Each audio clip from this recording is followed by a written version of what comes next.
ನಮಸ್ಕಾರ. ಅಖಂಡ ಜ್ಯೋತಿಷ್ಯ ವಿಶೇಷ ಕಾರ್ಯಕ್ರಮಕ್ಕೆ ಸ್ವಾಗತ. ನಾನು ಸಿಂಚನಾ. ಮಕ್ಕಳಿಗೆ ಅಕ್ಷರಾಭ್ಯಾಸವನ್ನ ಯಾಕೆ ಮಾಡಿಸ್ಬೇಕು, ಅಕ್ಷರಾಭ್ಯಾಸವನ್ನ ಯಾರ ಕಡೆ ಮಾಡಿಸ್ಬೇಕು, ಜೊತೆಗೆ ಇದರಿಂದ ಏನು ಉಪಯೋಗ, ಈ ಬಗ್ಗೆ ಇವತ್ತು ತಿಳ್ಕೊಳ್ಳೋಣ. ಈ ಕುರಿತು ತಿಳಿಸಿಕೊಡಲು ನಮ್ಮೊಂದಿಗಿದ್ದಾರೆ ವಿದ್ವಾನ್ ಶ್ರೀ ಶ್ರೀನಿಧಿ ಹೊಳ್ಳ ಗುರೂಜಿ ಅವರು. ಶ್ರೀಯುತರು ಪ್ರಖ್ಯಾತ ಜ್ಯೋತಿಷಿಗಳು ಹಾಗೂ ಮಾಂತ್ರಿಕರು. ಬನ್ನಿ ಗುರುಗಳನ್ನ ಕಾರ್ಯಕ್ರಮಕ್ಕೆ ಸ್ವಾಗತಿಸೋಣ. ನಮಸ್ಕಾರ ಗುರೂಜಿ, ಕಾರ್ಯಕ್ರಮಕ್ಕೆ ಸ್ವಾಗತ.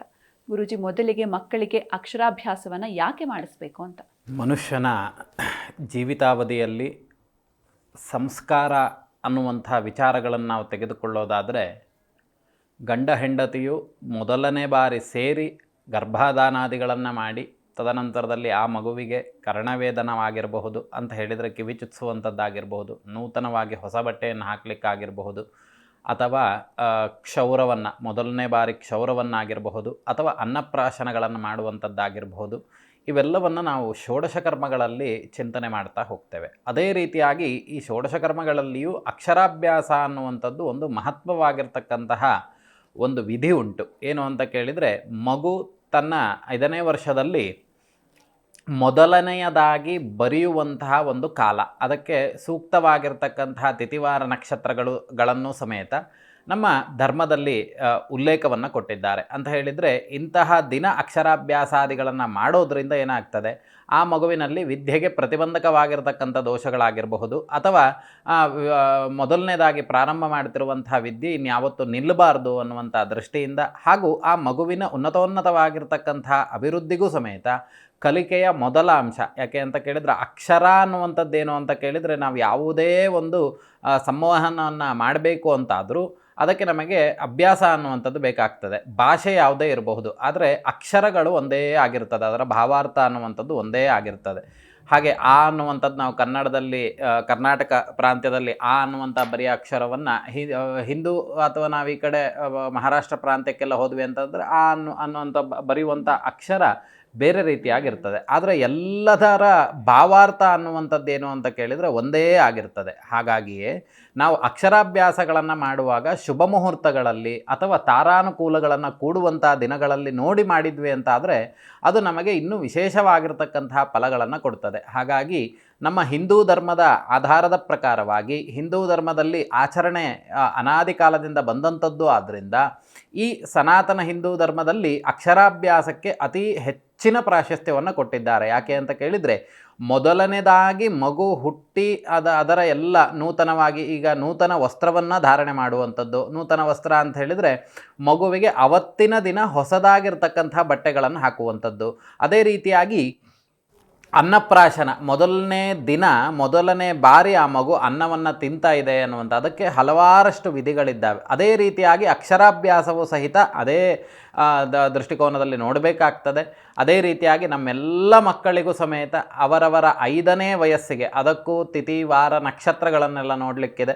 ಉತ್ತಮವಾಗಿರ್ತಕ್ಕಂತಹ ನಕ್ಷತ್ರವನ್ನು ಚಿಂತನೆ ಮಾಡಿಕೊಂಡು ಆ ಒಂದು ದಿನದಲ್ಲಿ ಶಾರದೆಯ ಸನ್ನಿಧಿಯಲ್ಲಿ, ಕರ್ನಾಟಕ ಪ್ರಾಂತ್ಯದವರಿಗೆ ಶಾರದೆಯ ಸನ್ನಿಧಾನದಲ್ಲಿ ಅಕ್ಷರಾಭ್ಯಾಸಗಳನ್ನು ಮಾಡುವಂಥದ್ದು. ಇಲ್ಲ ಅಂತ ಹೇಳಿದರೆ ತಮ್ಮ ತಮ್ಮ ಸ್ವಗೃಹದಲ್ಲಿ, ಅಂತ ಹೇಳಿದರೆ ನಿಮ್ಮ ಮನೆಯಲ್ಲಿಯೂ ಸಮೇತ ಅಕ್ಷರಾಭ್ಯಾಸ ವಿಧಿಯನ್ನು ಮಾಡುವಂಥದ್ದು ಸೂಕ್ತತೆ. ಪುಣ್ಯಾಹ, ಹಾಗೆ ಗುರುಗಣಪತಿ ಪೂಜೆಯನ್ನು ಮಾಡುವಂಥದ್ದು. ತದನಂತರದಲ್ಲಿ ಪುಣ್ಯಾಹ ವಾಚನೆಯನ್ನು ಮಾಡಿ ಆ ಒಂದು ಮಗುವಿಗೆ ಅಕ್ಕಿಯ ಮೇಲೆ ಮೊದಲು ಅಕ್ಷರವನ್ನು ಬರೆಸ್ತಾರೆ. ಯಾರು? ತಂದೆಯ ಕೈಯಿಂದ ಅಕ್ಷರವನ್ನು ಬರೆಯುವಂಥದ್ದು, ಆ ಅನ್ನುವಂಥದ್ದು ಬರೆಸ್ತಾರೆ. ಅದಾದ ನಂತರದಲ್ಲಿ ದೇವರ ಹೆಸರನ್ನು ಬರೆಸ್ತಾರೆ. ಯಾಕಾಗಿ ಅಂತ ಕೇಳಿದರೆ, ಮೊದಲನೇ ಅಕ್ಷರ ಅನ್ನುವಂಥದ್ದು ದೈವಾಂಶ ಸಂಭೂತವಾಗಿರಬೇಕು, ದೈವಿಕವಾಗಿರ್ತಕ್ಕಂತಹ ಅನುಗ್ರಹಗಳಾಗಬೇಕು ಅನ್ನುವಂಥ ದೃಷ್ಟಿಯಿಂದ ಮೊದಲನೇ ಅಕ್ಷರ ಅನ್ನುವಂಥದ್ದು ಅದು ದೈವಿಕ ಸಾನ್ನಿಧ್ಯ ಇರುವಂತಹ ಅಕ್ಷರಗಳನ್ನು ಬರೆಯುವಂಥದ್ದು ವಾಡಿಕೆ.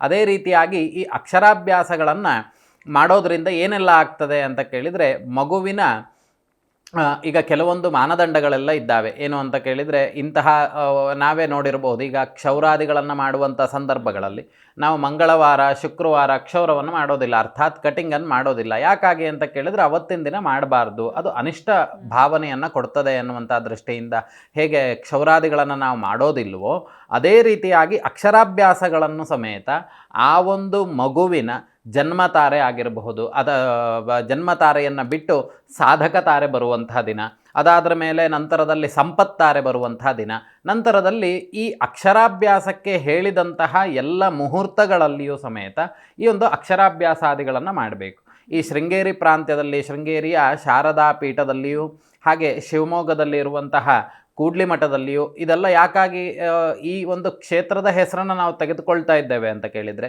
ಕೂಡ್ಲಿ ಮಠದಲ್ಲಾದರೂ ಸಮೇತ ಶಂಕರಾಚಾರ್ಯರು ಒಮ್ಮೆ ಹಿಂತಿರುಗಿ ನೋಡಿದಾಗ ಅಮ್ಮನವರು ಬರ್ತಾ ಇದ್ದಾರಾ ಅನ್ನುವಂಥ ಚಿಂತನೆ, ನೋಡಬಾರ್ದು ಅನ್ನುವಂಥದ್ದೊಂದು ಇದಿರ್ತದೆ. ಅದು ಹಿಂತಿರುಗಿ ನೋಡಿದಾಗ ಬರಲಿಲ್ಲ ಅನ್ನುವಂಥದ್ದು ಅನುಮಾನ ಉಂಟಾಗಿ ಹಿಂತಿರುಗಡೆ ನೋಡಿದಾಗ ಅಲ್ಲಿ ನಿಂತಿದ್ದೆಲ್ಲಿ ಅಂತ ಕೇಳಿದರೆ ಕೂಡ್ಲಿಯ ಕ್ಷೇತ್ರದಲ್ಲಿ. ಅದೇ ರೀತಿಯಾಗಿ ಶಾರದೆಯ ಸನ್ನಿಧಿ ಅನ್ನುವಂಥದ್ದು, ಸಾನ್ನಿಧ್ಯ ಅನ್ನುವಂಥದ್ದು ಇರುವಂಥದ್ದು ಆ ಶಂಕರಾಚಾರ್ಯರು ನಿರ್ಮಾಣ ಮಾಡಿದಂತಹ 4 ಆಮ್ನಾಯ ಪೀಠಗಳಲ್ಲಿ ಒಂದು ಪೀಠವಾಗಿರ್ತಕ್ಕಂತಹ ಅಂತ ಹೇಳಿದರೆ ಶಾರದೆಯ ಪೀಠವಾಗಿರ್ತಕ್ಕಂತಹ ಶೃಂಗೇರಿಯಲ್ಲಿಯೂ ಸಮೇತ ಸಾಮೂಹಿಕವಾಗಿ ಅಕ್ಷರಾಭ್ಯಾಸಗಳನ್ನು ಮಾಡ್ತಾರೆ. ಆದರೆ ನ್ಯಾಯವಾಗಿ ನಾವು ನೋಡೋದಾದರೆ, ಇಲ್ಲ ಗುರುಗಳೇ, ಇನ್ನೂ ಬೇರೆ ಕ್ಷೇತ್ರಗಳನ್ನು ಹೇಳೋದಾದರೆ ಮಂತ್ರಗಳಲ್ಲೆಲ್ಲ ಹೇಳ್ತಾರೆ ಶಾರದಾ ಕಾಶ್ಮೀರ ಪುರವಾಸಿನಿ ಅಂತ ಹೇಳಿ. ಆ್ಯಕ್ಚುಲಿ ನೋಡೋದಾದ್ರೆ ನಾವೆಲ್ಲಿಗೆ ಹೋಗಬೇಕು? ಕಾಶ್ಮೀರದಲ್ಲಿರುವಂತಹ ಶಾರದೆಯ ಪೀಠಕ್ಕೆ ಹೋಗಬೇಕಾಗ್ತದೆ. ಈಗ ಅದು POK ಅಧೀನದಲ್ಲಿರುವಂಥದ್ದು. ಮುಂದಿನ ದಿನಗಳಲ್ಲಿ ಅದು ಈಗ ಎಲ್ಲ ಧರ್ಮ ಸಂರಕ್ಷಣೆ ಆಗ್ತಿರುವಂಥ ಕಾರಣದಿಂದ ಅದು ಮುಂದಿನ ದಿನಗಳಲ್ಲಿ ಪ್ರತಿಯೊಬ್ಬ ಜನಸಾಮಾನ್ಯನೂ ಸಮೇತ ಅಲ್ಲಿಗೆ ಹೋಗಿ ಬರುವಂಥದ್ದು ಖಂಡಿತವಾಗಿಯೂ ಆಗ್ತದೆ. ಆ ಕಾಶ್ಮೀರದ ಪುರವಾಸಿನಿ ಆಗಿರ್ತಕ್ಕಂತಹ ಶಾರದಾಂಬೆ, ವಿದ್ಯೆಗೆ ಅಧಿದೇವತೆಯಾಗಿರುವಂಥವಳು. ಯಾವುದೇ ವಿದ್ಯೆಯನ್ನು ತಗೊಳ್ಬೋದು, ಧನುರ್ವಿದ್ಯೆಗಳಾಗಿರಬಹುದು, 64 ವಿದ್ಯೆಗಳಿಗೂ ದೇವತೆ ಯಾರು ಅಂತ ಕೇಳಿದರೆ ಇದೇ ಶಾರದಾ ಪರಮೇಶ್ವರಿ, ಹಾಗೆ ಶಾರದಾಂಬೆ ಅನ್ನುವಂತಹ ವಿಚಾರಗಳು. ಈ ಶಾರದಾಂಬೆಯು ವಿದ್ಯೆಗೆ ದೇವತೆಯಾಗಿರುವಂಥ ಕಾರಣದಿಂದ ನಮ್ಮ ಬುದ್ಧಿಶೀಲತೆ, ಬುದ್ಧಿಮಟ್ಟ, ಹಾಗೆ ಕ್ರಿಯಾಶೀಲತೆ ಅನ್ನುವಂಥದ್ದು, ನಮ್ಮಲ್ಲಿ ಬೇಕಾಗಿರುವಂತಹ ಎಲ್ಲ ಮೇಲ್ಕಾಲಕ್ಕೆ ಬೇಕಾಗಿರ್ತಕ್ಕಂಥ ಚಿಂತನೆಗಳನ್ನು ಮಾಡುವಂಥದ್ದು, ಯಾವುದು ಸರಿ ಯಾವುದು ತಪ್ಪು ಅನ್ನುವಂತಹ ಗ್ರಹಿಕೆಗೆ ಬರುವಂತಹ ಸಮಯ ನಮಗೆ ಆ ಒಂದು ಚಿಂತನೆ ತಲೆಗೆ ಬರಬೇಕು ಅಂತಾದರೆ, ಅಥವಾ ನಾವು ಮಾಡುವಂಥ ಕೆಲಸಗಳು ಕೆಲವೊಂದು ಹೇಳ್ತಾರೆ ಏನು ಅಂತ ಕೇಳಿದ್ರೆ, ಅವನು ಮಾಡ್ದ ಮರೆ ತಪ್ಪು ಕೆಲಸ ಮಾಡಿಬಿಟ್ಟ, ಸ್ವಲ್ಪ 4 ಜನದ ಹತ್ರ ಕೇಳಿ ಒಳ್ಳೆ ಕಡೆ ಇದು ಮಾಡಿದರೆ. ಈಗ ಅಕಸ್ಮಾತ್ ಯಾರೋ ಒಂದು ವಾಹನವನ್ನು ತಗೊಳ್ತಾ ಇರ್ತಾರೆ, ಕಮ್ಮಿ ಮೈಲೇಜ್ ಬರುವಂಥ ವಾಹನವನ್ನು ತೊಗೊಂಡ್ಬಿಟ್ರೆ ಆಮೇಲೆ ಎಲ್ಲರೂ ಏನು ಹೇಳೋದು, ಇದು ಯಾಕೆ ತೊಗೊಂಡ್ರಿ, ಕಮ್ಮಿ ಮೈಲೇಜ್ ಬರ್ತದೆ. ಅಲ್ಲಿಗೆ ಆ ಮನುಷ್ಯನಿಗೆ ವಿದ್ಯೆಗಿಂತ ಹೆಚ್ಚಿನದಾಗಿ ಯಾವುದನ್ನು ತೆಗೆದುಕೊಳ್ಬೇಕನ್ನುವಂಥ ಪರಿಜ್ಞಾನ ಅನ್ನುವಂಥದ್ದು ಆ ಮನುಷ್ಯನಲ್ಲಿ ಇರೋದಿಲ್ಲ. ಹಾಗೆ ಮೇಲ್ಕಾಲಕ್ಕೆ ಬೇಕಾಗಿರ್ತಕ್ಕಂತಹ ಸುಖದಿಂದ ಜೀವನ ಮಾಡಲಿಕ್ಕೆ ಬೇಕಾಗಿರುವಂತಹ ಡಿಸಿಷನ್ ತಗೊಳ್ಳುವಂಥದ್ದೇನಿರ್ತದೆ, ಆ ಡಿಸಿಷನ್ ತಗೊಳ್ಳುವಂಥದ್ದಾಗಿರಬಹುದು, ಮೇಲ್ಕಾಲಕ್ಕೆ ಬೇಕಾಗಿರುವಂತಹ ಬುದ್ಧಿಮಟ್ಟವನ್ನು ಚುರುಕುಗೊಳಿಸುವಂಥ ಕೆಲಸ ಎಲ್ಲ ಆಗಬಹುದು. ಇದೆಲ್ಲ ಯಾವ ರೀತಿ ಬರ್ತದೆ? ಕೆಲವರು ಹೇಳ್ಬೋದು, ಅವರು ತುಂಬ ಹುಷಾರಿದ್ದಾರಪ್ಪ, ಪ್ರತಿಯೊಂದು ಹೆಜ್ಜೆಯಲ್ಲೂ ಸಮೇತ ಅವರು ತುಂಬ ಎಚ್ಚರದಿಂದ ಇರ್ತಾರೆ, ಅವರು ಸಾಮಾನ್ಯಕ್ಕೆ ದಾರಿಯನ್ನು ತಪ್ಪೋದಿಲ್ಲ ಅಂತೇನು ಹೇಳ್ತಾರೆ. ಯಾಕಾಗಿ ಅವರಿಗೆ ಆ ಯೋಗಗಳು ಬಂದಿರ್ತದೆ ಅಂತ ಕೇಳಿದರೆ, ಬರುವಂತಹ ದಾರಿ ಸರಿಯಾದ ರೀತಿಯಲ್ಲಿ ಬರಬೇಕು. ಈಗ ನಾನು ನಮ್ಮ ಮನೆಗೆ ಹೋಗಬೇಕಂತಾದರೆ ಆ ಮನೆಯ ಅಡ್ರೆಸ್ ನನಗೆ ತಿಳಿದಿರಬೇಕು. ಇಲ್ಲ ಅಂತ ಹೇಳಿದರೆ ಯಾವುದೋ ರಸ್ತೆಯಲ್ಲಿ ಹೋಗಿ ಸುತ್ತಾಕೊಂಡು ಹೋಗ್ತೇನೆ. ಅಥವಾ ಅತಿ ಶೀಘ್ರವಾಗಿ ಹೋಗಬೇಕು ಅಂತಾದರೆ ಶೀಘ್ರವಾಗಿ ಹೋಗುವಂಥ ರಸ್ತೆಗಳು ಯಾವುದಿದೆ ಅದನ್ನು ನಾನು ನೋಡಬೇಕು. ಇಲ್ಲ ಅಂತ ಹೇಳಿದರೆ ಕಷ್ಟದ ಮಾರ್ಗದಲ್ಲಿ ಹೋಗಿ ಕಷ್ಟವನ್ನು ಅನುಭವಿಸುವಂಥದ್ದು. ಹಾಗೆಯೇ ಈ ಜೀವಿತಾವಧಿಯಲ್ಲಿ ಮನುಷ್ಯ ಜೀವನ ಮಾಡಲಿಕ್ಕೆ ಬೇಕಾಗಿರ್ತಕ್ಕಂಥ ಶಿಕ್ಷಣಗಳು ಅನ್ನುವಂಥದ್ದೇನಿದೆ, ಅಥವಾ ಯಾವುದಾದ್ರೂ ಒಂದು ವಿಷಯ ವಸ್ತುವನ್ನು ಅವನು ಕಲಿಕೆಗಾಗಿ ಗ್ರಹಿಸ್ತಾನೆ ಅಂತಾದರೆ ಅದು ಶೀಘ್ರಾತಿ ಶೀಘ್ರವಾಗಿ ಅವನ ಚಿತ್ತದಲ್ಲಿ, ಅರ್ಥಾತ್ ತಲೆಯಲ್ಲಿ ಉಳಿಬೇಕು. ಅವನು ಕೇಳಿದಂಥದ್ದು ಬಹಳಷ್ಟು ಕಾಲ ಅದು ನೆನಪಿನಲ್ಲಿ ಉಳಿಬೇಕು ಅನ್ನುವಂಥದ್ದೆಲ್ಲ ಎಲ್ಲ ಮನುಷ್ಯರಿಗೂ ಇರುವಂತಹ ಸರ್ವೇ ಸಾಮಾನ್ಯವಾಗಿರ್ತಕ್ಕಂತಹ ಆಕಾಂಕ್ಷೆ. ಆ ಆಕಾಂಕ್ಷೆ ಈಡೇರಬೇಕು ಅಂತಾದರೆ ಪ್ರಥಮತಃ ಅಂದರೆ ಮೊದಲನೇದಾಗಿ ನಾವು ಯಾವುದನ್ನು ಚಿಂತನೆ ಮಾಡಬೇಕು ಅಂತ ಕೇಳಿದರೆ ಈ ಅಕ್ಷರಾಭ್ಯಾಸವನ್ನು ಚಿಂತನೆ ಮಾಡಬೇಕು. ಮೊದಲನೇದು ಅಕ್ಷರ ಯಾವಾಗ ನಾವು ಸರಿಯಾದ ಮಾರ್ಗದಲ್ಲಿ ಶುಭ ವಾರ ತಿಥಿ ನಕ್ಷತ್ರಾದಿಗಳನ್ನು ನೋಡಿ ನಾವು ಮುಂದುವರಿತೇವೆಯೋ ಅದು ನಮಗೆ ಶುಭವಾಗಿರ್ತಕ್ಕಂಥ ಫಲಗಳನ್ನು ಕೊಡ್ತದೆ ಅನ್ನುವಂಥ ಚಿಂತನೆಗಳನ್ನು ಮಾಡ್ಬೋದು. ಅದೇ ರೀತಿಯಾಗಿ ಈ ಅಕ್ಷರಾಭ್ಯಾಸಕ್ಕಿರುವಂಥ ಮಹತ್ವಗಳನ್ನು ಬಹಳಷ್ಟು ಕಡೆ ಹೇಳಿದ್ದಾರೆ. ಹಿಂದಿನ ಕಾಲದಲ್ಲೆಲ್ಲ ಹೇಗೆ ಅಂತ ಕೇಳಿದರೆ, ಮಕ್ಕಳು 5 ವರ್ಷಕ್ಕೆ ತುಂಬಿತು ಅಂತಾದರೆ ಅವರಿಗೆ ಅಕ್ಷರಾಭ್ಯಾಸವನ್ನು ಮಾಡಿ ತಂದೆ ತಾಯಿಯರು ತೆಗೆದುಕೊಂಡು ಹೋಗಿ ಹಾಕ್ತಿದ್ದೆ ಶಾಲೆಗೆ ಅಂತ ಹೇಳಿದರೆ ಗುರುಕುಲಕ್ಕೆ. ಆ ಗುರುಕುಲದಲ್ಲಿ ಹೆಂಗೆ ಅಂದರೆ ಪ್ರತಿನಿತ್ಯ ಮನೆಗೆ ಬರುವಂಥ ವಿಧಿ ಇರಲಿಲ್ಲ. ಹಿಂದಿನ ಕಾಲದಲ್ಲೆಲ್ಲ ಇದ್ದ ಹಾಗೆ ಸ್ಕೂಲ್ ಇರಲಿಲ್ಲ. ಈಗಿನ ಕಾಲದಲ್ಲಿರುವಂತೆ ಸ್ಕೂಲ್ಗಳೆಲ್ಲ ಹಿಂದಿನ ಕಾಲದಲ್ಲಿ ಇರಲಿಲ್ಲ. ಒಂದ್ಸಲಿ ಗುರು ಅಧೀನಕ್ಕೆ ಹೋದ ಅಂತಾದರೆ ಆ ಮನುಷ್ಯನಿಗೆ ಪೂರ್ಣವಾಗಿರ್ತಕ್ಕಂಥ ಜ್ಞಾನ ಬರ್ತದೆ. ಅದಕ್ಕಾಗಿಯೇ ಗುರುಕುಲ ಪದ್ಧತಿ, ಸುಮಾರಷ್ಟು ಜನ ಈ ಪದವನ್ನು ಪ್ರಯೋಗ ಮಾಡಿರುವಂಥದ್ದು ನೋಡಿರಬಹುದು. ಗುರುಕುಲ ಪದ್ಧತಿ ಏನು ಗುರುಕುಲ ಪದ್ಧತಿ ಅಂತ ಹೇಳಿದರೆ, ಶಾಸ್ತ್ರ ಏನು ಹೇಳ್ತದೆ ಅಂತ ಕೇಳಿದರೆ, ಮಗು 8 ವರ್ಷ ತುಂಬುವುದರ ಒಳಗಾಗಿ 5 ವರ್ಷಕ್ಕೆ ಆ ಮಗುವಿಗೆ ತನ್ನದೇ ಆಗಿರ್ತಕ್ಕಂತಹ ಬುದ್ಧಿ, ಯೋಚನಾ ಶಕ್ತಿ ಅನ್ನುವಂಥದ್ದು ಮಗುವಿಗೆ ಪ್ರಾಪ್ತವಾಗ್ತದಂತೆ. 8ನೇ ವರ್ಷಕ್ಕೆ ತನ್ನ ಕೆಲಸಗಳನ್ನು ತಾನು ಮಾಡಿಕೊಳ್ಳುವಷ್ಟು ಶಕ್ತಿ ಆ ಒಂದು ಮಗುವಿನಲ್ಲಿ ಇರ್ತದಂತೆ. ಹಾಗಾಗಿ ಆ ಒಂದು ಕಾಲದಲ್ಲಿ ನಾವು ಗುರುಮುಖೇನವಾಗಿ ಗುರುಗಳನ್ನು ಯಾವ ರೀತಿ ಗೌರವದಿಂದ ನೋಡಬೇಕು, ಮತ್ತು ಶಿಕ್ಷಣವನ್ನು ಹೇಗೆ ಪಡೆದುಕೊಳ್ಬೇಕು, ಶಿಕ್ಷಣದ ಅತ್ಯವಶ್ಯ ಎಷ್ಟುಂಟು, ಹಾಗೆ ಆ ಶಿಕ್ಷಣವನ್ನು ಪಡಿಬೇಕು ಅಂತ ಆದರೆ ನಾನು ಎಷ್ಟು ಕಷ್ಟಪಡಬೇಕು, ಹಾಗೆ ಮಕ್ಕಳು ಗುರುಕುಲದಲ್ಲೆಲ್ಲ ಏನು ಅಡುಗೆ ಮಾಡೋರೆಲ್ಲ ಇರೋದಿಲ್ಲ, ಮಕ್ಕಳೇ ಅಡುಗೆ ಮಾಡಬೇಕು. ಮಕ್ಕಳು ಮಾಡಿದಂಥ ಅಡುಗೆಯನ್ನೇ ಗುರುಗಳು ತಿಂತಾ ಇದ್ರಂತ ಆಗಿನ ಕಾಲಕ್ಕೆ. ಯಾಕೆ ಅಂತ ಕೇಳಿದ್ರೆ ಮಕ್ಕಳನ್ನು ಅಷ್ಟು ಚುರುಕು ಮತ್ತು ಅಷ್ಟು ವಿದ್ಯಾಭ್ಯಾಸಗಳನ್ನು ಕೊಡ್ತಾ ಇದ್ರು ಅಂತೇಳಿ. ಈಗಿನ ಕಾಲದಲ್ಲಿ ಮದುವೆ ಆದ್ರ ಮೇಲೆ ಹೆಂಡತಿ 3 ದಿನ ಊರಿಗೆ ಹೋದ್ಲಂತಾದರೆ ಎಷ್ಟೋ ಜನ ಗಂಡಸರಿಗೆ ಇವತ್ತಿಗೂ ಸಮೇತ ಸ್ಟವ್ ಹಚ್ಚಲಿಕ್ಕೆ ಬರೋದಿಲ್ಲ. ಯಾಕಾಗಿ ಅಂತ ಕೇಳಿದರೆ ಆ ಸಂಸ್ಕಾರವನ್ನು ಬಿಟ್ಟಿದ್ದಾರೆ. ನಮಗೆ ಯಾವಾಗಿಂದ ಚಿಕ್ಕ ಮಕ್ಕಳಿಂದ ನಮಗೆ ಕೆಲಸವನ್ನು ಹೇಳಿಕೊಡ್ತಾರೆ, ನಾವು ಹೋಗ್ತಾ ಹೋಗ್ತಾ ಹೋಗ್ತಾ ಆ ಕೆಲಸದಲ್ಲಿ ಪರಿಪಕ್ವತೆ ಆಗ್ತೇವೆ, ಅದರಲ್ಲಿ ನಾವು ಪೂರ್ಣವಾಗಿರ್ತಕ್ಕಂಥ ಜ್ಞಾನವನ್ನು ಪಡ್ಕೊಳ್ತೇವೆ. ಈ ಜ್ಞಾನ ಎಲ್ಲ ಬರಬೇಕು ಅಂತಾದರೆ ಮೊದಲು ಈಗ ಹೇಳ್ತೇವೆ ಏನು ಅಂತ ಕೇಳಿದರೆ, ಹೊಸ ಗಾಡಿಯನ್ನು ತೊಗೊಳ್ಬೇಕಾದ್ರೆ ಅವನೇನು ಗಾಡಿ ತೊಗೊಂಡಿದ್ದಾನೆ, ಆಕ್ಸಿಡೆಂಟ್ ಆದರೂ ಕೂಡಲೇ ಫಸ್ಟ್ ಜನ ಹೇಳೋದೇನು, ಅವ್ನು ಗಾಡಿ ತೊಗೊಂಡ ಮರೆ ಶನಿವಾರ ತಗೊಂಡ, ಅದಕ್ಕೆ ಗಾಡಿ ಆಕ್ಸಿಡೆಂಟ್ ಆಗಿದ್ದು ಅಂತ ಹೇಳ್ತಾರೆ. ಆದರೆ ಈ ಮಾತಿಗೆಲ್ಲ ಯಾರೂ ಗಮನ ಕೊಡಬೇಕಾಗಿಲ್ಲ. ನಾವು ಹೇಳುವಂಥದ್ದೇನು, ಆಚರಣೆಯಲ್ಲಿ ಧರ್ಮ ಮಾರ್ಗ ಆಚರಣೆಯಲ್ಲಿತ್ತು ಅಂತಾದರೆ ನಮಗಿದೆಲ್ಲವೂ ಗ್ರಹಿಕೆಗಿರ್ತದೆ. ಸೋಮವಾರಗಳಾಗಿರಬಹುದು ಅಥವಾ ಗುರುವಾರ, ಬುಧವಾರ ಇತ್ಯಾದಿ ದಿನಗಳಲ್ಲಿ ಶುಭವಾಗಿರ್ತಕ್ಕಂಥ ಮುಹೂರ್ತಗಳು ಅಥವಾ ತಾರಾನುಕೂಲ ಕೂಡುವಂಥ ದಿನಗಳನ್ನು ತಗೊಳ್ಬೇಕು ಅನ್ನುವಂಥದ್ದು ನಮಗೆ ಗೊತ್ತಿತ್ತು ಅಂತಾದರೆ ಆ ತಪ್ಪನ್ನು ನಾವು ಮಾಡೋದಿಲ್ಲ. ನನಗೆ ಶನಿವಾರ ಕಟಿಂಗ್ ಮಾಡಬಾರ್ದು ಅಂತ ನನಗೆ ಗೊತ್ತಿಲ್ಲ ಅಂತ ಹೇಳಿದ್ರೆ, ನಾನು ಶನಿವಾರ ಫ್ರೀ ಇದ್ದೀನಿ, ಹೋಗ್ತೇನೆ, ಶನಿವಾರ ಭಾನುವಾರ ಆಫೀಸಿಗೆ ರಜೆ ಇದೆ, ಸರಿ ನಾ ಹೋಗಿ ಕಟಿಂಗ್ ಮಾಡಿಸ್ಕೊಂಡು ಬರ್ತೇನೆ ಅಂತ ಹೋಗ್ಬಿಡ್ತಾರೆ. ಅದೇ ವ್ಯಕ್ತಿಗೆ ಶನಿವಾರ ಭಾನುವಾರ ಕ್ಷೌರಗಳನ್ನು ಮಾಡೋದ್ರಿಂದ ಅಗಾಧವಾಗಿರ್ತಕ್ಕಂತಹ ಲಾಸ್ ಆಗ್ತದೆ, ಆ ಒಂದು ಸಂದರ್ಭಗಳಲ್ಲಿ ತೊಂದರೆ ಆಗ್ತದೆ ಅಂತ ಹೇಳಿದರೆ ನಾನು ಅದನ್ನು ಮಾಡ್ಲಿಕ್ಕೆ ಹೋಗೋದಿಲ್ಲ. ನನಗೆ ಜ್ಞಾನವೇ ಇಲ್ಲ ಅಂತ ಹೇಳಿದರೆ ನಾನು ತಪ್ಪನ್ನು ಮಾಡ್ತಾ ಹೋಗ್ತೇನೆ. ಆ ರೀತಿಯಾಗಿರ್ತಕ್ಕಂತಹ ಕಾಲಕ್ಕೆ ಬೇಕಾಗಿರ್ತಕ್ಕಂತಹ ಜ್ಞಾನ ಬರಬೇಕು ಅಂತಾದರೆ ಈ ಅಕ್ಷರಾಭ್ಯಾಸ ಅನ್ನುವಂಥದ್ದು ಅತೀ ಪ್ರಾಮುಖ್ಯವನ್ನು ಹೊಂದದೆ. ತಂದೆಯ ಮುಖಾಂತರವಾಗಿ ಅಕ್ಷರಾಭ್ಯಾಸಗಳನ್ನು ಮಾಡುವಂಥದ್ದು, ಕುಲದೇವರ ಸ್ಮರಣೆಯನ್ನು ಮಾಡುವಂಥದ್ದು, ಆಮೇಲೆ ನಂತರದಲ್ಲಿ ಇದು ಯಾವಾಗಲೂ ಅಕ್ಷರ ಅನ್ನುವಂಥದ್ದು ವೃದ್ಧಿ ಆಗ್ತಾ ಇರಲಿ. ವೃದ್ಧಿ ಅಂತ ಹೇಳಿದರೆ ದ್ವಿಗುಣವಾಗ್ತಾ ಇರಲಿ. ಜ್ಞಾನ ಅನ್ನುವಂಥದ್ದು ಹೇಗೆ ರಕ್ತ ಬೀಜಾಸುರನ ರಕ್ತ ಅನ್ನುವಂಥದ್ದು ಬೀಳ್ತಿದ್ದಾಗ ಇನ್ನೊಬ್ಬ ಉತ್ಪತ್ತಿ ಆಗ್ತಾನೋ, ಅದೇ ರೀತಿಯಾಗಿ ಈ ಅಕ್ಷರ ಅನ್ನುವಂಥದ್ದು ಪುನರಾವೃತ್ತಿ ಆಗ್ತಾ ಇರಬೇಕು. ಯಾಕೆ ಅಂತ ಕೇಳಿದರೆ, ಇವಾಗ ನಾವೀಗ ಒಂದು ಅಭ್ಯಾಸವನ್ನು ಮಾಡಿದ್ವಿ ಅಂತಾದರೆ ಬಹಳಷ್ಟು ವರ್ಷಗಳ ಕಾಲ ಅದ್ರ ಬಗ್ಗೆ ನಾವು ಏನು ಚಿಂತನೆ ಮಾಡಲಿಲ್ಲ ಅಂತಾದರೆ ಆ ಅಕ್ಷರ ಅನ್ನುವಂಥದ್ದು ನಮಗೆ ಮರ್ತೇ ಹೋಗ್ಬಿಟ್ಟಿರ್ತದೆ. ಪುನಃ ಮನನ ಮಾಡುವಂಥದ್ದು, ಅದರಿಂದ ಮಾತ್ರ ಜ್ಞಾನ ಅನ್ನುವಂಥದ್ದು ಉಳ್ಕೊಳ್ತದೆ. ಈಗ ನಮ್ಮ ಹೆಸರೇ ನಮ್ಮನ್ನು ಯಾರೂ ಕರೀಲೇ ಇಲ್ಲ, ಈಗ ನನ್ನ ಹೆಸರನ್ನು ಯಾರೂ ಕರೀಲಿಲ್ಲ, ನಾನು ಒಂದು 2-3 ವರ್ಷಗಳ ಕಾಲ ನನ್ನ ಹೆಸರನ್ನೇ ಯಾರಿಗೂ ಹೇಳಲಿಲ್ಲ ಅಂತಾದರೆ ನನ್ನ ಹೆಸರೇನು ಅಂತ ಮರ್ತೋಗ್ಬಿಟ್ಟಿರುತ್ತೆ. ಕೆಲವರೆಲ್ಲ ಹೇಳಿರ್ಬೋದು. ಈಗ ಒಂದು ಉದಾಹರಣೆಗೆ ತಗೊಳ್ಳೋದಾದರೆ, ಕೋಮದಲ್ಲಿರುವಂತಹ ವ್ಯಕ್ತಿ ಅವನು ಒಂದು ಸುಮಾರು ವರ್ಷಗಳ ಕಾಲ ಕೋಮದಲ್ಲಿದ್ದ ಅಂದ್ರೂ ಕೂಡಲೇ ಸರ್ವೇ ಸಾಮಾನ್ಯವಾಗಿ ಚಲನಚಿತ್ರಗಳಲ್ಲಿ ಬರುವಂಥದ್ದೇನೋ ನಾನು ಇಲ್ಲಿದ್ದೀನಿ. ಹಾಗಾಗಿ ಅವನಿಗೆ ಅದರ ಜ್ಞಾನವೇ ಇಲ್ಲ ಅಂತ ಹೇಳಿದರೆ ಅವನಿಗೆ ಏನೂ ಗೊತ್ತಾಗೋದಿಲ್ಲ. ಹಾಗಾಗಿಯೇ ಮೊದಲನೇದಾಗಿ, ಎಲ್ಲದಕ್ಕಿಂತ ಹೆಚ್ಚಿನದಾಗಿ ಮೊದಲನೇದಾಗಿ ಪ್ರಾಶಸ್ತ್ಯವನ್ನು ಕೊಡಬೇಕಾಗಿರುವಂಥದ್ದು ಈ ಅಕ್ಷರಾಭ್ಯಾಸಕ್ಕೆ. ಎಲ್ಲರೂ ಕಡಾಖಂಡಿತವಾಗಿ ಅಕ್ಷರಾಭ್ಯಾಸವನ್ನೇ ಮಾಡಿ ಅಂತ ಹೇಳೋದು ಏನಕ್ಕೆ ಅಂತ ಕೇಳಿದರೆ, ನೀವು ಅಕ್ಷರಾಭ್ಯಾಸ ಮಾಡ್ದಲೇ ಇನ್ಯಾವುದೋ ಅನರ್ಥದಾರಿಗಳನ್ನು ತುಳಿಯೋದಕ್ಕಿಂತ ಇಲ್ಲಿ ಅನುಗ್ರಹ ಇರುವಂಥದ್ದು ಯಾವುದೋ ಒಂದು ಮುಖ್ಯಮಂತ್ರಿದೋ ಅಥವಾ ಇನ್ಯಾವುದೋ ಒಬ್ಬ ಪ್ರಧಾನಮಂತ್ರಿಯದ್ದೋ ಅಥವಾ ಇನ್ಯಾವುದೋ ನಿಮ್ಮ ಮನೆಯ ತಂದೆ ತಾಯಿಯದ್ದೋ ಅಥವಾ ಇನ್ಯಾವುದೋ ಪ್ರಭಾವಿ ಪುರುಷರದ್ದೋ ಯಾರ್ದು ಸಮೇತ ಇಲ್ಲಿ ಅನುಗ್ರಹ ಇರೋದಿಲ್ಲ. ಇಲ್ಲಿರುವಂಥದ್ದು ದೇವತಾನುಗ್ರಹ ಅನ್ನುವಂಥದ್ದು. ಯಾಕೆ ಅಂತ ಕೇಳಿದರೆ, ಮನುಷ್ಯನಾದವನು ಸಾಯ್ತಾನೆ ಹೊರತು ದೇವತೆಗಳಿಗೆ, ದೇವರುಗಳಿಗೆ, ದೇವರ ಶಕ್ತಿಗಳಿಗೆ ಅಥವಾ ಪ್ರಕೃತಿಗೆ ಯಾವುದೇ ರೀತಿಯಾಗಿರ್ತಕ್ಕಂಥ ಮರಣಗಳು ಅನ್ನುವಂಥದ್ದು ಸಂಭವಿಸೋದಿಲ್ಲ. ಹಾಗಾಗಿ ಇಲ್ಲಿ ದೇವತಾನುಗ್ರಹ ಇರೋದರಿಂದ ಆ ಅಕ್ಷರಾಭ್ಯಾಸ ಮಾಡಿದಂತಹ ವ್ಯಕ್ತಿಗಳು ಮುಂದೆ ಆ ಅಕ್ಷರದಲ್ಲೂ ಯಾವುದೇ ರೀತಿಯಾಗಿರ್ತಕ್ಕಂಥ ವಿಘ್ನಗಳಾಗುವಂಥದ್ದಾಗಿರ್ಬೋದು ಅಥವಾ ವಿದ್ಯೆಯಿಂದ ಏನೋ ಪ್ರತಿಬಂಧಕ ದೋಷಗಳು ಬರ್ತದೆ ಅನ್ನುವಂಥದ್ದಾಗಿರ್ಬೋದು. ಮೊದಲನೇ ಹಂತ ಅನ್ನುವಂಥದ್ದು ಯಾವಾಗ ಸರಿ ಇರ್ತದೆ, ಈಗ ಮನೆಯನ್ನು ಕಟ್ಟುವಾಗ ಅಡಿಪಾಯ ಅನ್ನುವಂಥದ್ದೇ ಸರಿ ಇಲ್ಲ, ಮೇಲ್ಗಡೆ ಮನೆಯನ್ನು ತುಂಬ ಚಂದ ಕಟ್ಟಿದ್ದಾರೆ ಅಂತ ಹೇಳಿದರೆ ಹೇಳ್ಬೋದು ಇದು ಇನ್ನೊಂದು 5 ವರ್ಷದಲ್ಲಿ ಬಿದ್ದೋಗ್ಬೋದು ಇದು, ಅಥವಾ ಒಂದು ಮಳೆ ಆದರೆ ಬಿದ್ದೋಗ್ಬೋದು ಅಂತೇಳಿ.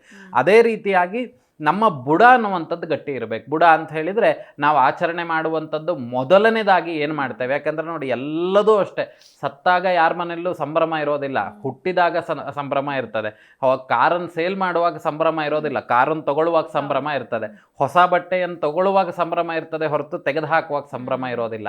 ಹಾಗಾಗಿ ಹೊಸದು ಅನ್ನುವಂಥದ್ದೇನು ಅಥವಾ ನೂತನ ಅನ್ನುವಂಥದ್ದು ಅಥವಾ ಪ್ರಥಮತವಾಗಿ ಮೊದಲನೇದಾಗಿ ಮಾಡುವಂಥ ಎಲ್ಲ ಕೆಲಸಗಳು ಸಮೇತ ಶುಭವಾಗಿರ್ತಕ್ಕಂಥ ಮುಹೂರ್ತಗಳಲ್ಲಿ ನಮಗೆ ಅತ್ಯಧಿಕವಾಗಿರ್ತಕ್ಕಂಥ ಫಲಗಳನ್ನು ತಂದುಕೊಡುವಂಥ ದಿನಗಳು ಇಂತಿಂಥದ್ದಿದ್ದಾವೆ ಅಂತ ಶಾಸ್ತ್ರಕಾರರು ಹೇಳಿದ್ದಾರೆ. ಅದರಂತೆ ನಾವು ಮುಂದುವರೆದಾಗ ಏನಾಗ್ತದೆ ಕೇಳಿದರೆ ಅದರ ಸಂಜನಿತವಾಗಿರ್ತಕ್ಕಂತಹ ಫಲಗಳು ಅನ್ನುವಂಥದ್ದು ನಮ್ಮ ಮೇಲೆ ಸಿಗಲಿಕ್ಕೆ ಅನುಕೂಲವಾಗ್ತಾ ಹೋಗ್ತದೆ. ಹಾಗಾಗಿಯೇ ಎಲ್ಲರೂ ಸಮೇತ ಅಕ್ಷರಾಭ್ಯಾಸಾದಿಗಳನ್ನು ಮಾಡಿಸಲೇಬೇಕು. ಯಾಕೆ ಅಂತ ಕೇಳಿದರೆ ಶಾರದಾದೇವಿಯ ಅನುಗ್ರಹ ಇದ್ದರೆ ಮಾತ್ರ ವಿದ್ಯೆಯಲ್ಲಿ ನಾವು ಪರಿಪಕ್ವತೆಯನ್ನು ಹೊಂದಲಿಕ್ಕೆ ಸಾಧ್ಯತೆ. ಬಿಟ್ಟರೆ ಹಿಂದಿನ ಕಾಲದಲ್ಲೆಲ್ಲ ಹೇಗೆ ಒಂದೇ ಭಾಷಾಜ್ಞಾನ ಯಾವುದಿತ್ತು, ಕನ್ನಡ ಬಿಟ್ಟರೆ ಸಂಸ್ಕೃತ ಅಷ್ಟೇ. ಇವತ್ತು ಯಾರನ್ನು ಕೇಳಿದರೂ ಸಮೇತ ಬಹುಭಾಷಾ ವಿದ್ವಾಂಸರೇ ನಮಗೆ ಸಿಗೋದು. ಅಂತ ಹೇಳಿದರೆ 5-6 ಭಾಷೆಗಳನ್ನು ಮಾತಾಡ್ತಾರೆ. ಹೇಗೆ ಸಾಧ್ಯ ಅವೆಲ್ಲ ಅಂತ ಕೇಳಿದರೆ ನಮ್ಮ ಜನಜೀವನ ಅದು ಇದು ಅಂತ ಹೇಳ್ತಾರೆ. ಆದರೆ ಅವರ ಹಿಂದಿನ ವಿಚಾರಗಳನ್ನು ನೋಡಿದಾಗ ಎಷ್ಟೋ ಜನಕ್ಕೆ ಇವತ್ತು ಕೆಲವರೆಲ್ಲ ಬರ್ತಾರೆ, ಅವ್ರಿಗೆ ಕನ್ನಡವೇ ಗೊತ್ತಿರೋದಿಲ್ಲ, ಅವರಿಗೆ ಕನ್ನಡ ಅಂದರೆ ಏನು ಅಂತಲೂ ಗೊತ್ತಿರೋದಿಲ್ಲ. ಆದರೆ ಇಲ್ಲಿ ಜೀವನವನ್ನು ಮಾಡ್ತಾ ಇರ್ತಾರೆ. ಯಾಕಾಗಿ ಅಂತ ಕೇಳಿದರೆ ಅವರಿಗೆ ಆ ಜ್ಞಾನ ಇಲ್ಲ. ಶಾಸ್ತ್ರ ಏನು ಹೇಳ್ತದೆ ಅಂತ ಕೇಳಿದರೆ ನೀವು ಯಾವ ಒಂದು ಜಿಲ್ಲೆಯಲ್ಲಿಯೋ ಅಥವಾ ಒಂದು ರಸ್ತೆಯಲ್ಲಿಯೋ ಅಥವಾ ಒಂದು ರಾಜ್ಯದಲ್ಲಿಯೋ ಜಿಲ್ಲೆಯಲ್ಲಿಯೋ ವಾಸ ಮಾಡ್ತೀರಿ ಅಂತಾದರೆ ಅಲ್ಲಿ ನಡೆಯುವಂಥ ಆಚರಣೆಗಳಿಗೆ ನೀವು ಬದ್ಧರು. ಆ ಆಚರಣೆಗಳನ್ನು ನೀವು ಆಚರಣೆ ಮಾಡಲೇಬೇಕು ಅನ್ನುವಂಥದ್ದು. ಈಗ ಎಷ್ಟೋ ಜನ ಹೊರದೇಶದವರೆಲ್ಲ ಬಂದುಬಿಟ್ಟು ಇಲ್ಲಿ ವಿಶೇಷವಾಗಿ ಮದುವೆ ವಿವಾಹಾದಿಗಳನ್ನೆಲ್ಲ ಆಗ್ತಾರೆ. ಯಾಕಾಗಿ ಪುಣ್ಯ ಭೂಮಿ ಅಂತ. ಈ ಅಕ್ಷರಾಭ್ಯಾಸ ವಿಧಿಗಳೆಲ್ಲ ಔಟ್ ಆಫ್ ಕಂಟ್ರಿದು ಯಾವುದಲ್ಲ, ನಮ್ಮ ಸನಾತನ ಹಿಂದೂ ಧರ್ಮದ್ದೇ. ನಾವೇ ಇದನ್ನು ಆಚರಣೆ ಮಾಡಲಿಲ್ಲ ಅಂತ ಹೇಳಿದರೆ ಹೊರಗಡೆಯವರು ಆಚರಣೆ ಮಾಡುವಂಥದ್ದಿಲ್ಲ. ಅನ್ಯ ಧರ್ಮದವ್ರು ಬಂದು ನೀವು ಅಕ್ಷರಾಭ್ಯಾಸ ಮಾಡಿ ಅಂದರೆ ಅವ್ರು ಮಾಡೋದಿಲ್ಲ. ಇಲ್ಲಿ ಇರುವಂಥದ್ದು ಸನಾತನ ಹಿಂದೂ ಧರ್ಮದಲ್ಲಿ ಅಕ್ಷರಾಭ್ಯಾಸಕ್ಕೆ ಹೆಚ್ಚಿನ ಪ್ರಾಶಸ್ತ್ಯ. ಸನಾತನ ಅಂತ ಹೇಳಿದರೆ ಯಾವುದಕ್ಕೆ ಹುಟ್ಟು ಮತ್ತು ಸಾವು ಇಲ್ಲವೋ ಅದನ್ನು ಸನಾತನ ಅಂತೇಳಿ ಹೇಳ್ತಾರೆ. ಸನಾತನ ಹಿಂದೂ ಧರ್ಮ ಅನ್ನುವಂಥದ್ದು ಎಲ್ಲಿಂದ ಹುಟ್ಟು ಅಂತ ಯಾರಿಗೂ ಗೊತ್ತಿಲ್ಲ, ಕೊನೆ ಅನ್ನುವಂಥದ್ದು ಇಲ್ಲವೇ ಇಲ್ಲ. ಹಾಗಾಗಿ ಈ ಧರ್ಮದಲ್ಲಿ ಹೇಳಿರುವಂಥದ್ದೇನು ಅಂತ ಕೇಳಿದರೆ ಮನುಷ್ಯನ ಅವನತಿಗೆ ಹೇಳಲಿಲ್ಲ. ಯಾವ ಕರ್ಮವನ್ನು ನೀವು ಇದನ್ನು ಮಾಡಿ ನೀವು ಹಾಳಾಗ್ತೀರಾ ಅಂತ ಎಲ್ಲೂ ಹೇಳಲಿಲ್ಲ. ನಮ್ಮಲ್ಲಿರುವಂಥದ್ದು ಎಲ್ಲದು ಆ ಜನರ ಯೋಗಕ್ಷೇಮಕ್ಕಾಗಿಯೇ ಇರುವಂಥದ್ದಾದ್ದರಿಂದ ಅದನ್ನು ನಾವು ಸರಿಯಾದ ರೀತಿಯಲ್ಲಿ ಬಳಸ್ಕೊಳ್ಬೇಕಾಗಿರೋದು ನಮ್ಮೆಲ್ಲರ ಕರ್ತವ್ಯ. ಇಲ್ಲ ಅಂತ ಹೇಳಿದರೆ ಇದರಿಂದ ದೇವರಿಗೆ ಆಗಬೇಕಾಗಿರುವಂಥದ್ದು ಏನಿಲ್ಲ. ಈಗ ನಮಗೆ ರೋಗ ಇದೆ ಅಂತ ಹೇಳಿದ್ರ ಮೇಲೆ ನಾವು ಔಷಧವನ್ನು ತಗೊಳ್ಳೋದು ಬಿಟ್ಟರೆ, ರೋಗ ಇಲ್ಲ ಅಂದರೆ ಔಷಧ ಯಾಕೆ ತಗೊಳ್ತೇವೆ? ಔಷಧ ಅನ್ನುವಂಥದ್ದು ನಮಗೆ ಬೇಕಾಗಿದೆ ಬಿಟ್ಟರೆ ನಮಗೆ ಔಷಧಿಗೆ ನಾವು ಬೇಕಾಗಲಿಲ್ಲ. ನಮಗೆ ಔಷಧ ಬೇಕು, ನಮಗೆ ಇರುವಂಥ ರೋಗಕ್ಕೆ ಔಷಧ ಬೇಕು. ಹಾಗೆಯೇ ನಮಗೆ ಅನುಕೂಲತೆ ಆಗಬೇಕು ಅಂತಾದರೆ ನಮ್ಮ ಮಕ್ಕಳು ಮುಂದಿನ ಜೀವಿತಾವಧಿಯಲ್ಲಿ ಒಳ್ಳೆ ರೀತಿಯಾಗಿರ್ತಕ್ಕಂತಹ ಜ್ಞಾನಿಗಳಾಗಬೇಕು ಅನ್ನುವಂಥದ್ದಿದ್ದರೆ ಮೊದಲನೆಯ ಈ ಅಕ್ಷರಾಭ್ಯಾಸಕ್ಕೆ ಇರುವಂಥ ಪ್ರಾಶಸ್ತ್ಯವನ್ನು ನಾವು ತಿಳ್ಕೊಂಡು ಅಕ್ಷರಾಭ್ಯಾಸಾದಿಗಳಿಂದ ಮುಂದುವರಿಬೇಕು ಅನ್ನುವಂಥದ್ದು ನನ್ನ ಅಭಿಪ್ರಾಯ. ಈಗ ನಾನು ಹೇಳಿದ್ದೀನಿ, ನಾಳೆಯಿಂದ ನೀವೆಲ್ಲರೂ ಮಾಡಬೇಕು ಅನ್ನುವಂಥದ್ದು ನಂದು ಉದ್ದೇಶ ಅಲ್ಲ. ಹೇಳುವಂಥದ್ದು ನನ್ನ ಧರ್ಮ. ಅದು ಕೇಳುವಂಥದ್ದಾಗಲಿ ಬಿಡುವಂಥದ್ದಾಗಲಿ ಕೇಳುವವರ ಚಿಂತನೆಗಳಿಗೆ ಬಿಟ್ಟಂಥದ್ದು. ಇದು ಮಾಡಿದರೆ ಒಳ್ಳೆಯದಾಗ್ತದೆ ಅಂತ ನಾ ಹೇಳ್ಬೋದು. ನಾವು ಯಾವತ್ತೂ ಹೇಳುವಂಥದ್ದನ್ನು ಬಿಡೋದಿಲ್ಲ. ಕೇಳುವಂಥವರು ಅವ್ರು ಬೇಕಾದರೆ ಮಾಡ್ಬೋದು, ಇಲ್ಲ ಅಂದರೆ ಬಿಡ್ಬೋದು. ಆದರೆ ಇದನ್ನು ಮಾಡೋದ್ರಿಂದ ಏನೇನು ಅನುಕೂಲತೆ ಇದೆ ಅನ್ನುವಂಥದ್ದು ನಿಮಗೆ ಗೊತ್ತಾಯಿತು ಅಂತಾದರೆ ಖಂಡಿತವಾಗ್ಲೂ ಇದನ್ನು ಎಲ್ಲರೂ ಸಮೇತ ಆಚರಣೆಯಲ್ಲಿ ಇಟ್ಕೊಳ್ತಾರೆ. ಖಂಡಿತ ಗುರುಜಿ. ಇನ್ನು ಈ ಅಕ್ಷರಾಭ್ಯಾಸವನ್ನು ಯಾವ ವಾರ ಮಾಡಿದರೆ ಒಳ್ಳೆಯದು ಅಂತ? ಅಕ್ಷರಾಭ್ಯಾಸಾದಿಗಳನ್ನು ಮಾಡಲಿಕ್ಕೆ ಮುಹೂರ್ತ ಸಂಹಿತೆಯಲ್ಲಿ ಅಥವಾ ಈ ಜ್ಯೋತಿಷ್ಯ ಶಾಸ್ತ್ರದಲ್ಲಿ ಹೇಳಿರುವಂಥ ಚಿಂತನೆಗಳನ್ನು ನಾವು ಆಧಾರವಾಗಿಟ್ಟುಕೊಂಡು ಈ ಅಕ್ಷರಾಭ್ಯಾಸವನ್ನು ಮಾಡಲಿಕ್ಕೆ ಶುಭವಾಗಿರ್ತಕ್ಕಂತಹ ದಿನಗಳನ್ನು ಯಾವುದೆಲ್ಲ ಹೇಳಿದ್ದಾರೆ ಶಾಸ್ತ್ರದಲ್ಲಿ ಅನ್ನುವಂಥದ್ದು ನೋಡೋದಾದರೆ ಸೋಮವಾರದ ದಿನ ಹಾಗೂ ಬುಧವಾರದ ದಿನ ಹಾಗೆ ಗುರುವಾರದ ದಿನ ಹಾಗೆ ಶುಕ್ರವಾರದ ದಿನ, ಈ 4 ದಿನಗಳಲ್ಲಿ ಅಕ್ಷರಾಭ್ಯಾಸಾದಿಗಳನ್ನು ಮಾಡುವಂಥದ್ದು ಅತೀ ಪುಣ್ಯಕರವಾಗಿರುವಂಥದ್ದು. ನಂತರದಲ್ಲಿ ಶುಭವಾಗಿರ್ತಕ್ಕಂಥ ಮುಹೂರ್ತಗಳಲ್ಲಿ ಈ 4 ದಿನ ಅನ್ನುವಂಥದ್ದು ಬಹಳಷ್ಟು ವಿಶೇಷ. ಅದರಲ್ಲಿ ನನಗೆ ಭಾನುವಾರ ಫ್ರೀ ಉಂಟು, ಶನಿವಾರ ಫ್ರೀ ಉಂಟು ಅಂತ ಹೇಳಿದರೆ ಮಾಡಬಾರ್ದು ಅಂತಲ್ಲ. ಆದರೆ ಇಲ್ಲೇನು ಅಂತ ಕೇಳಿದರೆ ಈಗ ಇರುವಂಥದ್ರಲ್ಲಿ ಒಳ್ಳೆಯ ದಿನಗಳು ಯಾವುದು ಅಂತ ಕೇಳಿದರೆ ಈ 4 ದಿನಗಳು ಸೋಮವಾರ, ಬುಧವಾರ, ಗುರುವಾರ, ಶುಕ್ರವಾರ.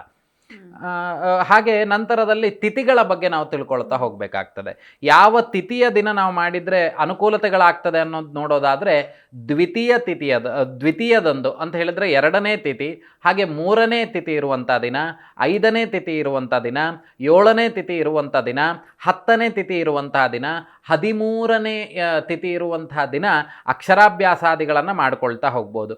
ಅದೇ ರೀತಿಯಾಗಿ ಯಾವ ನಕ್ಷತ್ರದಲ್ಲಿ ಮಾಡಬೇಕು ಅನ್ನುವಂಥದ್ದನ್ನು ನಾವು ಚಿಂತನೆ ಮಾಡೋದಾದರೆ ಈ ಅಕ್ಷರಾಭ್ಯಾಸವನ್ನು ಮಾಡಲಿಕ್ಕೆ ಅಶ್ವಿನಿ ನಕ್ಷತ್ರ, ಹಾಗೆ ಆರಿದ್ರ ನಕ್ಷತ್ರ, ತದನಂತರದಲ್ಲಿ ಪುನರ್ವಸು ನಕ್ಷತ್ರ, ಹಸ್ತ ನಕ್ಷತ್ರ, ಚಿತ್ತಾ ನಕ್ಷತ್ರದಂದು, ಸ್ವಾತಿ ನಕ್ಷತ್ರದಂದು, ಅನುರಾಧ ನಕ್ಷತ್ರದಂದು, ಶ್ರವಣ ನಕ್ಷತ್ರದಂದು, ರೇವತಿ ನಕ್ಷತ್ರದಂದು.